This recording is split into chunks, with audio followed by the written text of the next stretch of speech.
Okay. This is session number 30, a milestone of sorts. Okay, here we go. We're in chapter 4 still. Chapter 4 is called The Illusions of the Ego. It's early on in the text, so Jesus is introducing some of the machinations of the ego, some of the basics of the ego. Alrighty, so let's get right to it. This is section number 6, VI, Roman numerals, no Roman jokes today. It's called The Rewards of God. So here it goes. The ego does not recognize the real source of threat, in quotes. And if you associate yourself with the ego, you do not understand the situation as it is. Only your allegiance to it gives the ego any power over you. I have spoken of the ego as if it were a separate thing, acting on its own. This was necessary to persuade you that you cannot dismiss it lightly and must realize how much of your thinking is ego-directed. We cannot safely let it go at that, however, and you will regard yourself as necessarily conflicted as long as you are here, or as long as you believe that you are here. The ego is nothing more than a part of your belief about yourself. Your other life has continued without interruption and has been and always will be totally unaffected by your attempts to dissociate it.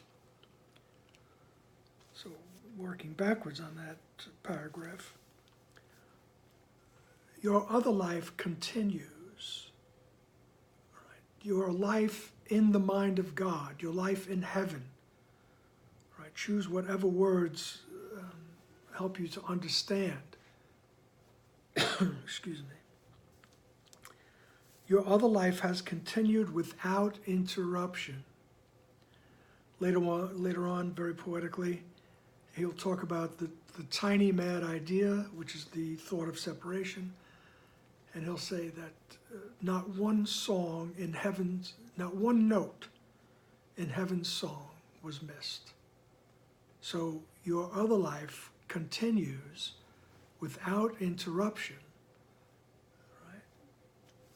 Unaffected by your attempts to dissociate it, right? So our existence in heaven, our existence in the oneness,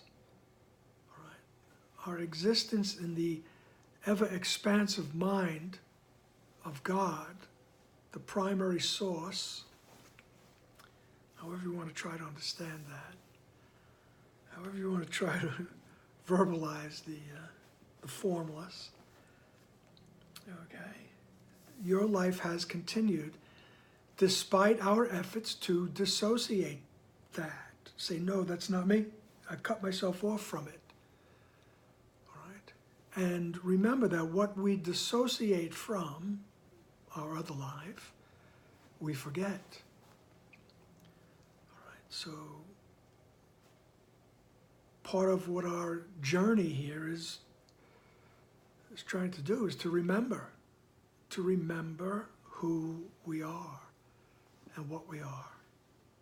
All right, and He'll tell us about the ego. He says he's spoken about it as if it were some separate thing, some kind of separate entity, all right, acting on its own. All right, you say, I spoke like this because I want to tell you, you can't dismiss it lightly. You can't just take the ego lightly, all right? And you must realize how much of your thinking is ego-directed. I mean, that's the idea of vigilance. We need to be vigilant for every foray into the ego thought system. I mean, and, you know, when we wake up in the morning, it begins. If, you know, if you haven't remembered your dreams, which are ego-based, unless, of course, you're quite advanced. But we're always engaged in ego thinking, all right? You got to take care of the body. I mean, that's the first thing. Basically, for most of us, you wake up in the morning and you start to take care of your body, all right? You brush your teeth, you know, you get dressed, you know, you might have to defend against weather, all right? So then you eat, all right? There used to be a person that I knew who was affectionately known as Walter the Dancer. He would, if he said something once, he said it 5,000 times. But he said breakfast was the most important meal of the day, because you never know, you might not eat again. So that's an ego thought. I have to, fortify myself. Okay, so he says we cannot safely let it go at that, letting you think that the ego is a separate entity. All right, the ego is nothing more than a part of your belief about yourself. Right? That's what the ego is. It's a belief about myself. All right? And that belief is that I have separated from God. Most of us spend most of our lives not even realizing what it is that makes me uneasy. It's like I've separated from something, because I feel this, or you're not even aware that you're separated from something. You just feel a sense of lack. Something is missing, right? Something's wrong, And then there's always the fear that there's something out there that's going to get me. Something out there is going to hurt me. It's going to kill me. All right? And these are all effects of the belief about myself. And the belief is that I separated from my source. So the ego is nothing more than a part of your belief about yourself. Right? And he's going to tell us it's not true, because your other life, your true life, your reality continues without interruption, and has been and always will be totally unaffected by your attempts to dissociate it. All right? No matter how hard you try, you still exist in the mind of God as an extension of God.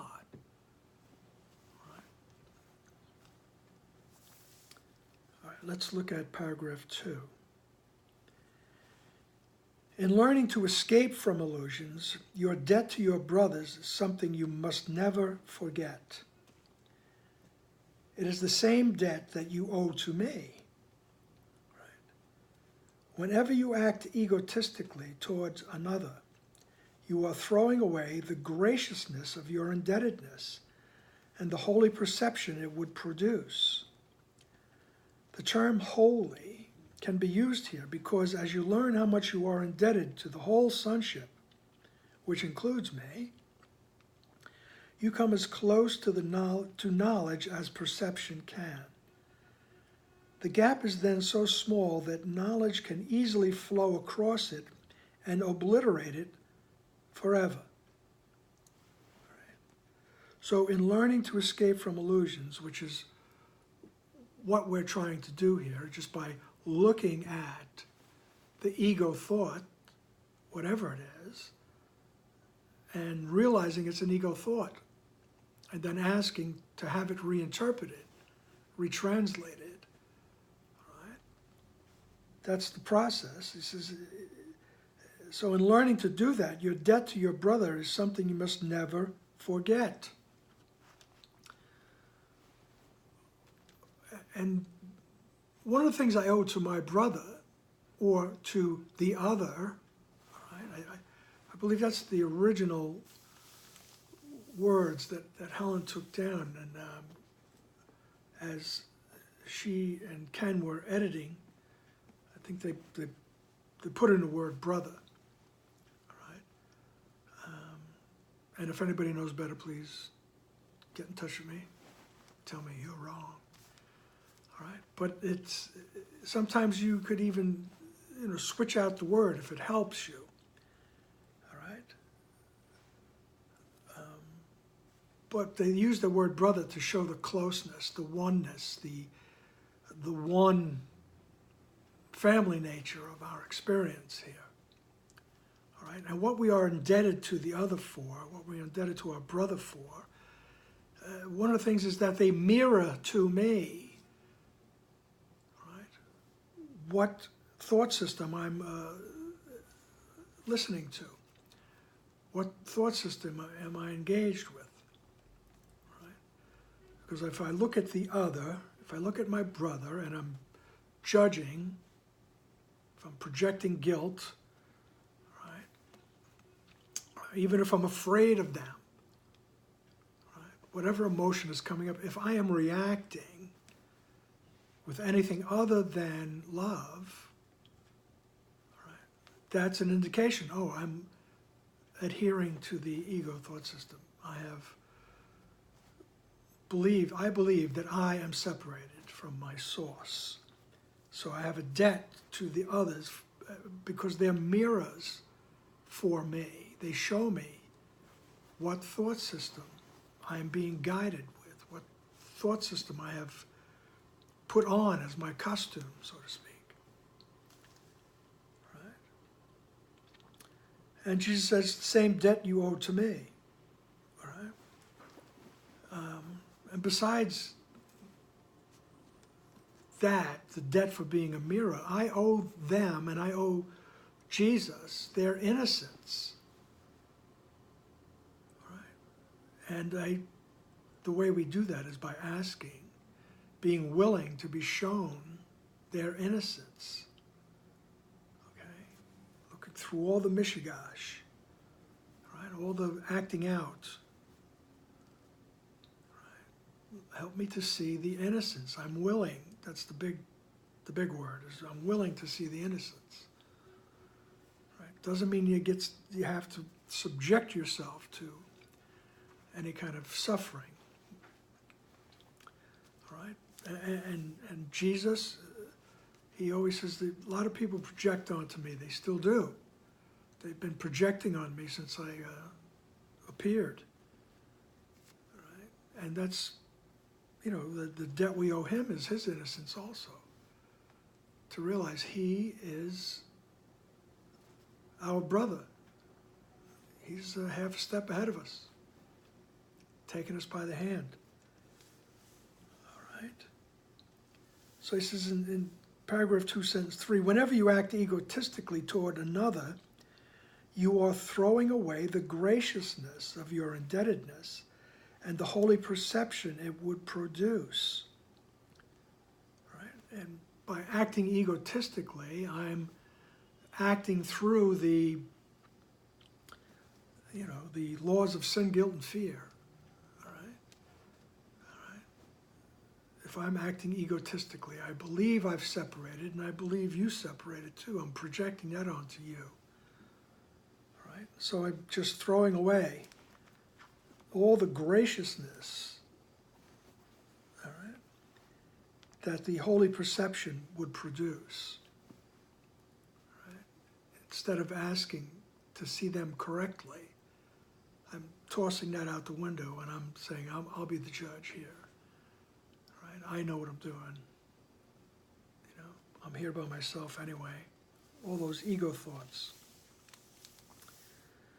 Right? And in sentence 4, it goes, the term holy can be used here because as you learn how much you are indebted to the whole sonship, which includes me, you come as close to knowledge as perception can be.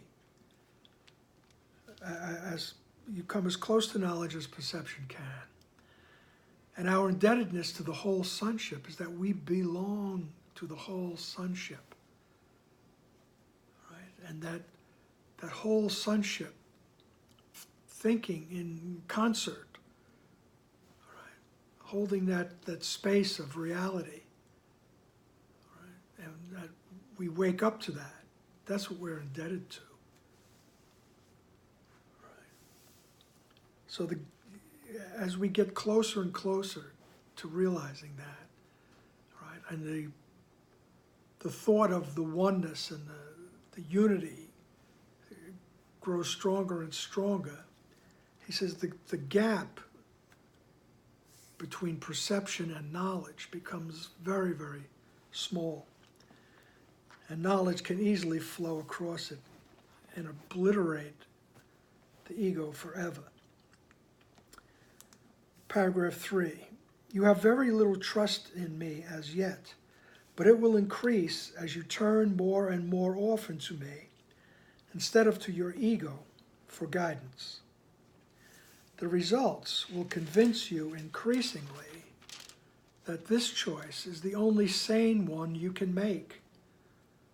No one who learns from experience that one choice brings peace and joy, while another brings chaos and disaster, needs additional convincing. Learning through rewards is more effective than learning through pain, because pain is an ego illusion and can never induce more than a temporary effect. The rewards of God, however, are immediately recognized as eternal. Since this recognition is made by you and not the ego, the recognition itself establishes that you and your ego cannot be identical. You may believe that you have already accepted this difference, but you are by no means convinced as yet. The fact that you believe you must escape from the ego shows this. But you cannot escape from the ego by humbling it or controlling it or punishing it. Right. So, Jesus acknowledges, you have very little trust in me as yet. All right. It's because we're not used to this whole process of, oh wait, I'm in the ego. I really don't want that anymore. It's causing me all kinds of discomfort and pain. Right? And he says, but your trust in me will increase as you turn more and more often to me, instead of to your ego for guidance. All right? And that's what we're learning to do, is learning, I've aligned myself with the ego, I'm using the ego as my teacher, I don't want that. Jesus, help me out here. Help me to see correctly. And the more and more we do that, we'll see it does help, it works. And we'll trust him more, we'll trust that process more. All right? And the results will convince you increasingly that this choice is the only sane choice you can make. Right? I mean, for some of us it takes a long time, living long enough, luckily enough, that we can learn that, I don't want to do that anymore. That goes nowhere. Whatever it is, whatever decision it is, whatever action I've made, whatever words I've said, they don't bring me any peace, they don't bring me any happiness, they don't bring me any comfort. They just prolong the separation. Like Jesus said in the last class, last session, what is it for? I have to start asking ourselves that. What is it for? I feel like saying this, but what is it for? I feel like doing this, what is it for? Is it going to cause more separation? More angst? or is it going to bring us closer to oneness? So we get to see that choosing to ask Jesus to clarify things for us, to guide us, right, to reinterpret things for us, is the only sane choice you can make. Right? No one who learns from experience that one choice brings peace and joy while another brings chaos and disaster needs additional convincing. So, Jesus becomes the behavioral theorist here. All right? If you do that, it's going to be painful. If you do this, you'll be joyous. Right? You'll be peaceful and you'll feel joy. All right? If you do this, there'll be chaos and disaster.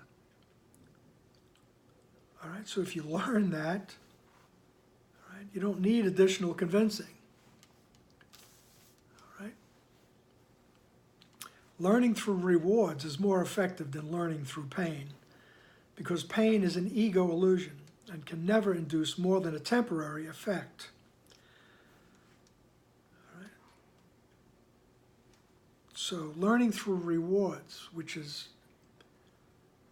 that peace of mind, that joy, that the happiness, that little smile that comes across your face as you're walking through your day, right? That is a wonderful reward, right? And because pain only produces a temporary effect.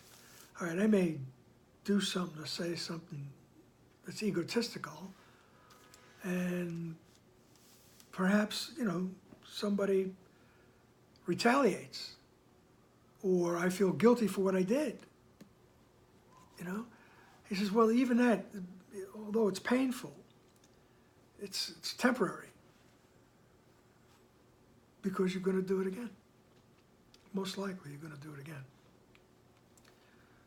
All right? I mean, there's, you can go back in your own life and just see, why do I keep doing that? Because the painful reward, so to speak, it's temporary. And then we get the same progression of thoughts, the same buildup of thoughts. Oh, I think I'll, go out with some friends and have a few drinks. For me, right? I never had a drink in my drinking career, okay? Well, we're just going out for a drink. The thinking is there, but the memory of the pain from the last time you did that has faded.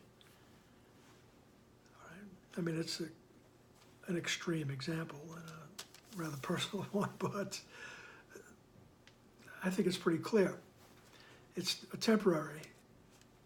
Pain is the temporary ego thing. Whereas walking down the street in a peaceful, joyous mood is, it's memorable. It's memorable, and it will grow stronger as we turn more and more to higher-minded thinking, to the right mind, to the place where the symbol of Jesus exists. And I'll tell you, when it comes to the idea of Jesus, Jesus even says in the book that, you ask me, and I'm going to assure you that it's not a fantasy. I am not a fantasy. All right? I am not a fantasy. Right? I am that part of you. Right? I am a part of you. Right? It's not a fairy tale. Right? So let's continue. All right. So the rewards of God are immediately recognized as eternal, as I say, that feeling as you walk down the street, as you're sitting with your family, as you're on the subway, as you're driving your car, as you're riding your horse, right? As you're walking with your goats, whatever. That reward, you realize that's eternal. It's intangible. It doesn't really have form, although we can express it in form while we're here. All right? They are immediately recognized as eternal. All right? Since this recognition of the eternal is made by you and not the ego, the recognition itself establishes that you and your ego cannot be identical. Right? So, he's talking to our higher self here. He says, you realize that there's something else, there's something other, there's something outside this ego thought system. And you start to realize that you and your ego are not identical. Right? We're starting to separate from the ego thought system. As the wonderful poet Leonard Cohen would say, there's a crack in everything. And that's how the light gets in. And that's how we start to separate. We start choosing the light more and more. And then we start to realize, oh, this ego is not me. It's something different than this peace of mind that I feel. And then we become aware of the fact that it's a choice. It is a choice. You may believe that you have already accepted this difference, that you are and your ego are different, all right? But you are by no means convinced as yet. I think he's speaking to me. All right, he says, you're by no means convinced that you are separate from your ego. You are not your ego. Why would he say that? Because there's that tendency to choose ego identification. All right, we don't become aware first thing in the morning. I am spirit. I am spirit. All right, that's not, for me, I, speak personally here, it's not my awareness all day long. All right, so I'm not totally convinced that me and the ego are separate, okay? But we're getting there. And Jesus reminds us, it's inevitable, sooner or later, you will, I will. All righty then. The fact that you believe you must escape from the ego shows this. But you cannot escape from the ego by humbling it or controlling it or punishing it. Okay? These, just think of, if you're coming from the Christian tradition, what was done by people in the past. For 2,000 years, people have been trying to humble the ego, right? I live in the woods, and I have one spoon, one plate, I have one set of clothing, all right? Things like that. I'm trying to humble myself.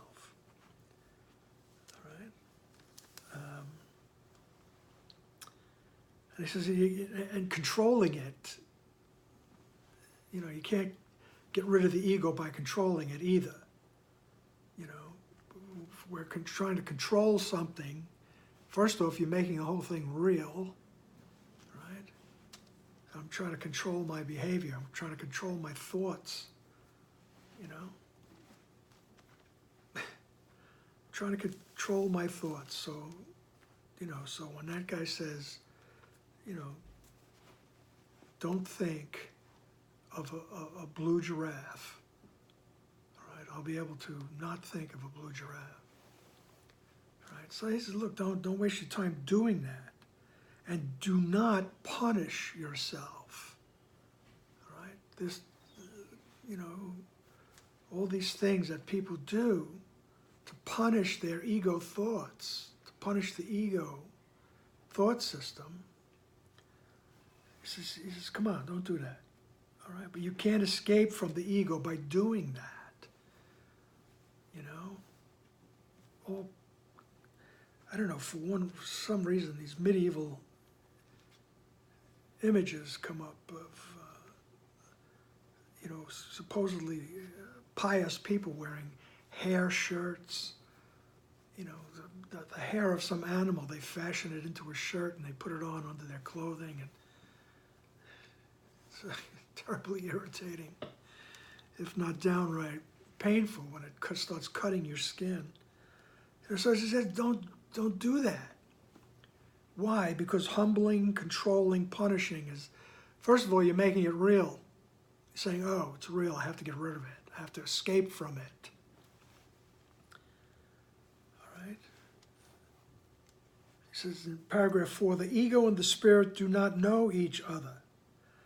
The separated mind cannot maintain the separation except by dissociating. All right, so I have to constantly dissociate.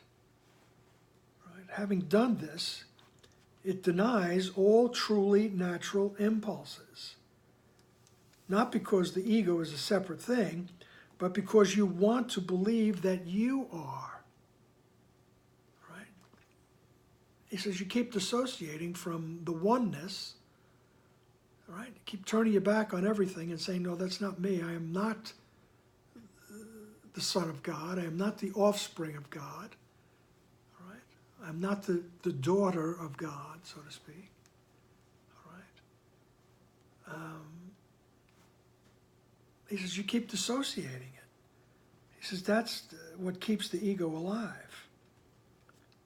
Right? And by doing this, we're denying all natural impulses.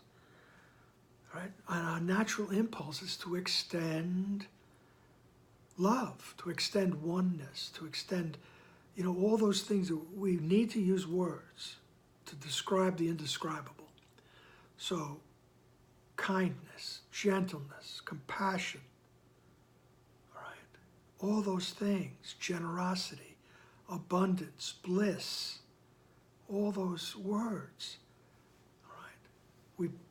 We want to extend those things. That's our nature.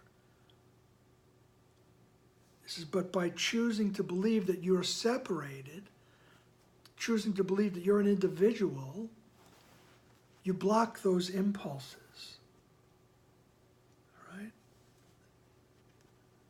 So the separated mind cannot maintain the separation except by dissociating. Having done this, it denies all natural impulses, not because the ego is a separate thing, but because you want to believe that you are a separate thing.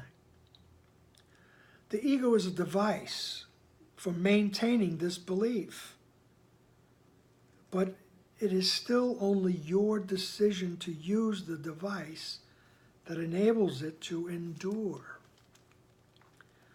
So the ego thought system is a tool. All right? And he says the only reason it continues, the only reason it endures is because I want to use that tool to prove that I'm an individual. I exist outside the oneness. Right? All right then. Paragraph 5. How can you teach someone the value of something he has deliberately thrown away? He must have thrown it away because he did not value it. You can only show him how miserable he is without it, and slowly bring it nearer so he can learn how his misery lessens as he approaches it. All right, this is like very behavioral psychology, okay? But remember, this was Helen's form, Helen Schuckman's form. She was a wonderful psychologist, all right? She worked in Columbia University. All right? And so this is her language, so to speak. And the course is a very psychological spirituality. Okay. So, he says, how can you teach someone the value of something he's deliberately thrown away? Right? He must have thrown it away because he doesn't value it. So he says, you can only show him how miserable he is without it. And slowly bring it nearer so he can learn how his misery lessens as he approaches it. All right? So an image is coming up. It's as if I'm out in the, I'm up in Maine, and it's wintertime. And for some reason I get this thought that I don't want to live in that house anymore. I'll just live on my own outside in the woods. All right? They're always, they burn wood in the house. That's how they heat the house. And I hate that. I hate the smoke. I hate the smell. Right? And I get too warm if I get and I get outside. Right? So I get out. I just refuse. I walk away from the house. Then all of a sudden, like my friends, my family, they come up and say, Kevin, what are you doing? You're walking around. You know, it's 5 degrees below zero, right? Aren't you a little cold? You say, yeah, I am cold, but I hate that house. But they have to point out how miserable I feel. Are you happy being cold?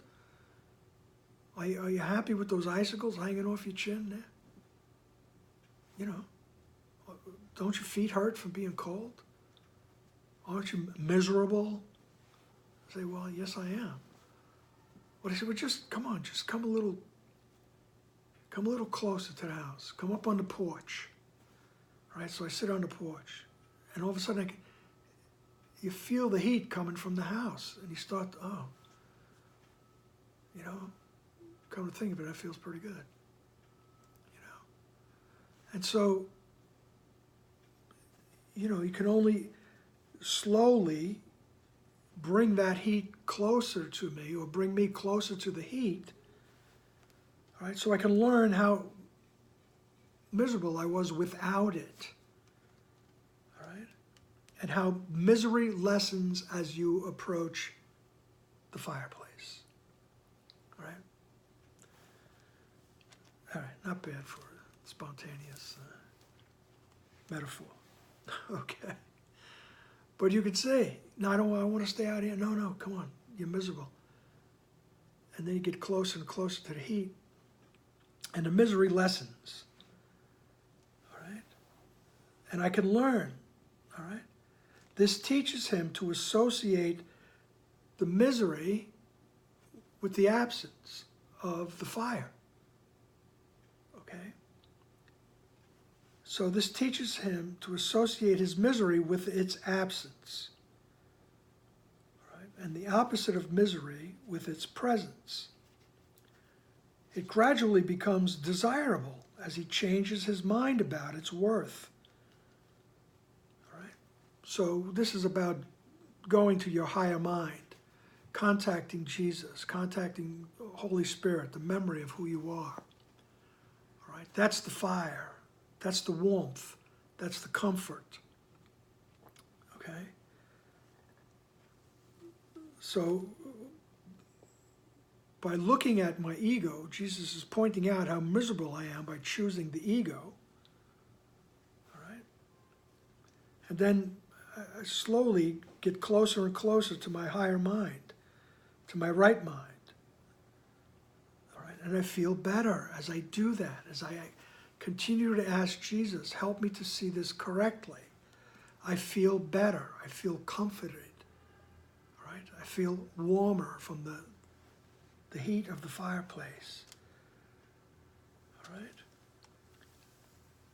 So, this teaches him to associate his misery with the absence of the right-minded thinking. And the opposite of misery with its presence. I feel better. It gradually becomes desirable as he changes his mind about its worth. So the it here is the going to the right mind, going to Jesus, asking, help me to see this correctly. We start to associate that with feeling better. Right? And it gradually becomes desirable. He says, I'm teaching you to associate misery with the ego and joy with the spirit. Right? Maybe it didn't need all my talking there, because he just puts it in one succinct sentence. I'm teaching you to associate misery with the ego and joy with the spirit. You have taught yourself the opposite. Right? You are still free to choose, but can you really want the rewards of the ego and the presence of the rewards of God? All right? He says, like I said before, it's the only sane choice after a while. Do you really want the rewards of the ego? Which is misery, it's pain, it's conflict, it's chaos, it's guilt, it's fear. He says, do you want that? Or do you want the rewards of God, which is that bliss? All right? So, and he says, you taught yourself the opposite. He says, we have taught ourselves that there's, joy in some kind of ego reward, right? Some kind of accomplishment, whatever it is. And we've taught ourselves to fear God, the fear of God. Oh boy, right? And, he says, you taught yourself the opposite. It's just silly. All right, so we have to learn all over again. And he says in paragraph 6, page 68, my trust in you is greater than yours in me at the moment, but it will not always be that way. Your mission is very simple. You are asked to live so as to demonstrate that you are not an ego. And I do not choose God's channels wrongly. Right? He said that a little while ago. He said, do you think I made a mistake choosing you? And they said, look, I don't make mistakes. Right? To put it plainly, he said, I don't make mistakes. I've chosen you. I trust you. Right? I trust you to demonstrate that you are not an ego. And I just have a little bit more trust in you than you have in me at this point. He says, but it's not always going to be that way. The more you come to me, the more you will trust me, because the better you will feel. All right? So he says, my trust in you is greater than yours and me at the moment, but it will not always be that way. Your mission is very simple. You are asked to live so as to demonstrate that you are not an ego, and I do not choose God's channels wrongly.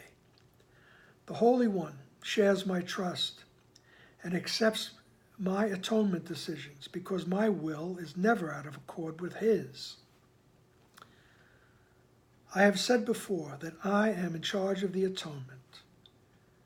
This is only because I completed my part in it as a man, and can now complete it through others. My chosen channels cannot fail, because I will lend them my strength as long as theirs is wanting. Okay? The Holy One. All right?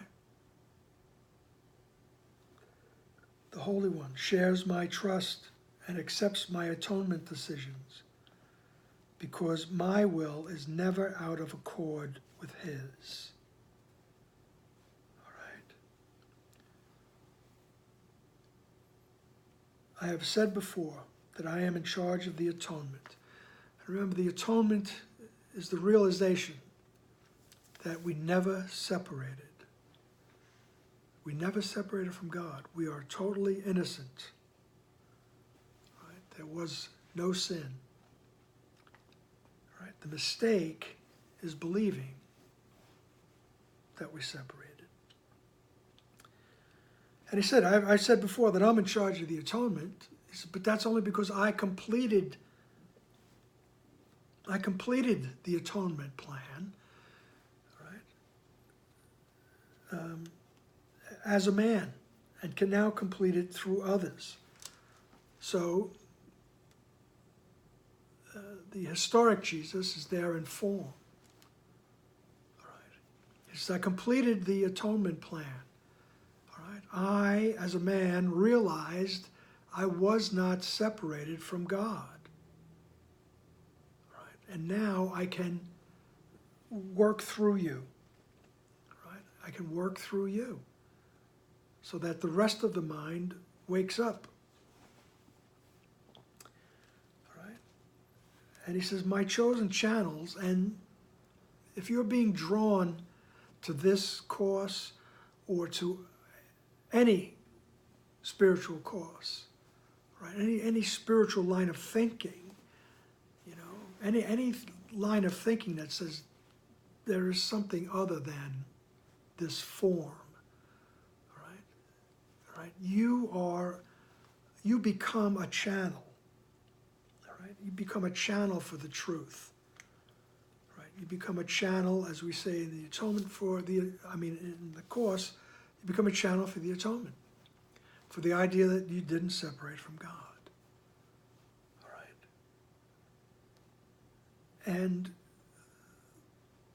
you know, just like you turn on the water, if you hadn't been in a house, you know, you come upon a house, and say, oh, there's nobody in the house. You turn on the water, see if it's working.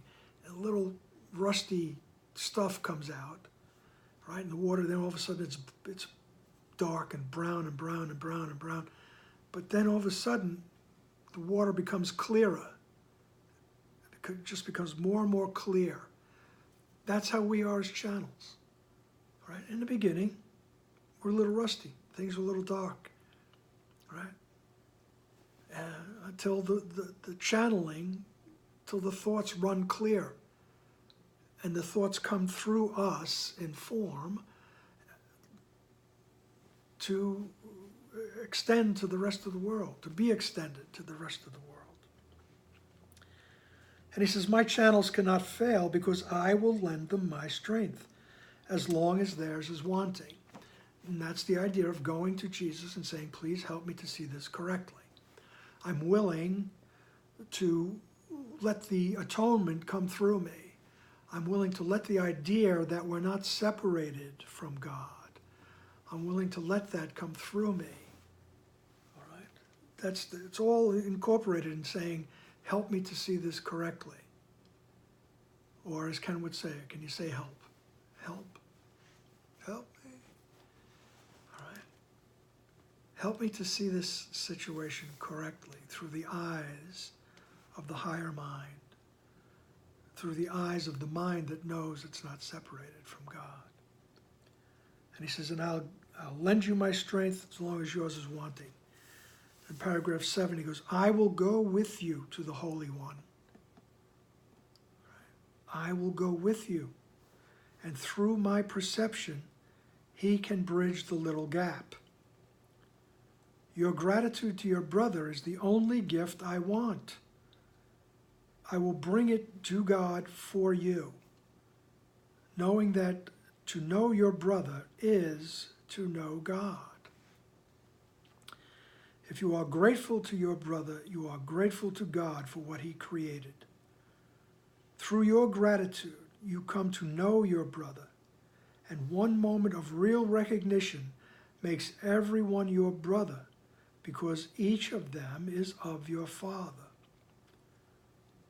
Love does not conquer all things, but it does set all things right. Because you are the kingdom of God, I can lead you back to your own creations.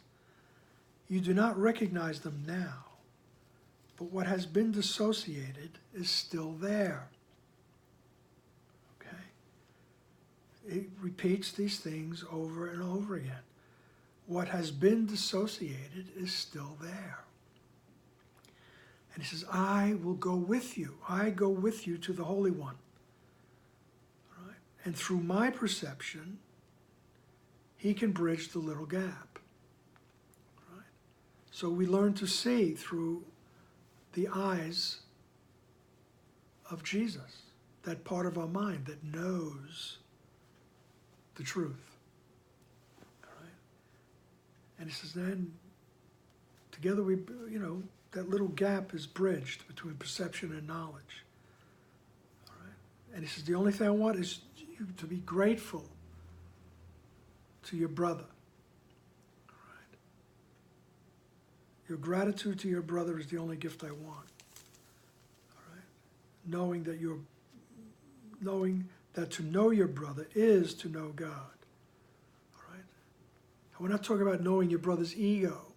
We're talking about asking for help to look past my brother's ego, to look past the ego in the other person, all right? And realizing,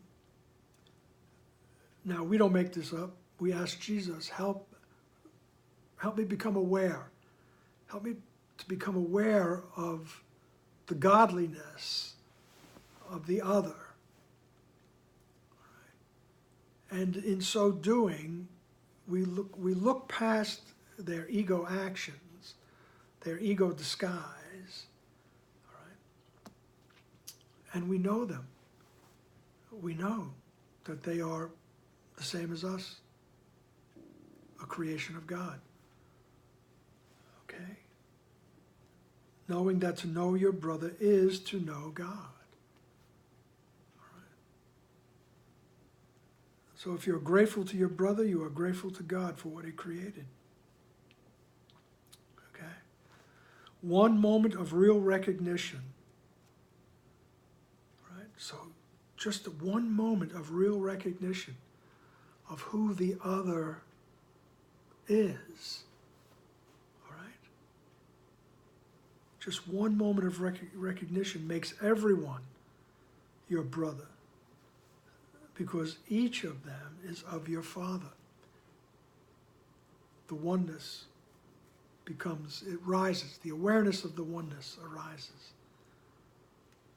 All right? And he says, love sets all things right. All right? So when I'm looking through the eyes of love, it'll set everything straight. All right? And he says, you do not recognize them now, but what has been dissociated is still there. So he says, because you are the kingdom of God, I can lead you back to your own creations, which is the emanations that come from knowledge. All right? Those are our creations. They just extend. They just keep expanding. Right? So I'll lead you back to the awareness of that, because that's who you are. You are the kingdom of God. Right? He says, you don't recognize your own creations now. Right? But they're still there. They're still there, even though you have dissociated. Right? So, as you come closer to a brother, you approach me. Okay? Another way of putting it just so beautifully. As you come closer to a brother, you approach me. And as you withdraw from him, I become distant to you. Right? Salvation is a collaborative venture. It cannot be undertaken successfully by those who disengage themselves from the sonship, because they are disengaging themselves from me. God will come to you only as you will give him to your brothers. Learn first of them, and you will be ready to hear God. That is because the function of love is one.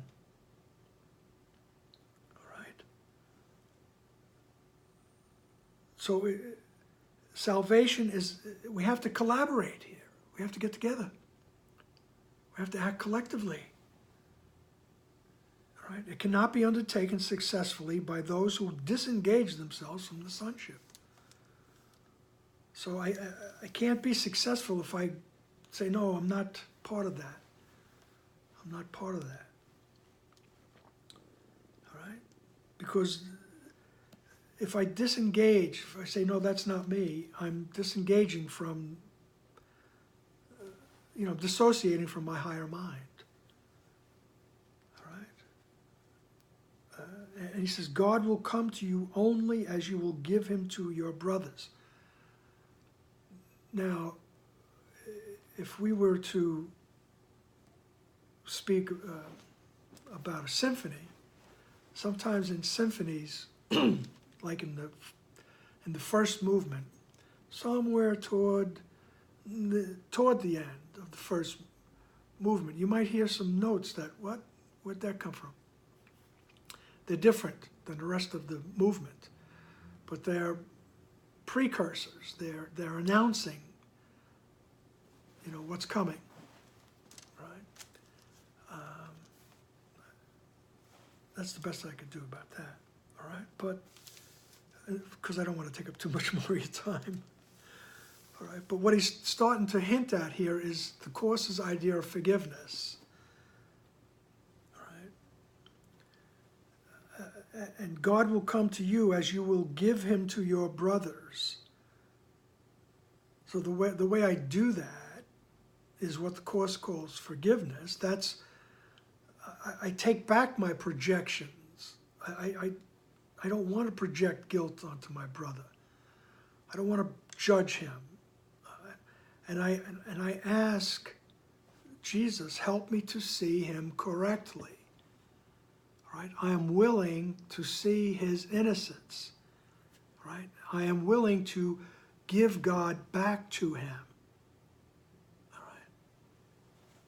That's basically what he's talking about here. God will come to you as you will give him to your brothers. All right? So learn first of them, and you will be ready to hear God. All right? This is because the function of love is one. So that's why we're grateful to the other, to our brothers, because they'll tell us what thought system we're using. And then we can ask, help me to see them correctly. Then you'll be ready to hear God simultaneously. All right. So learn first of them and you'll be ready to hear God. That's because the function of love is one. All right. It can't exclude. It has to encompass everything, everyone, until we realize there is no form, all right? And we are blissfully floating in an abstract situation, okay? All righty then, all right? We're just going to end session 30, all right? I thank you all for affording me the opportunity to do this, and okay, let's keep asking for help. All righty then. Love you. Bye.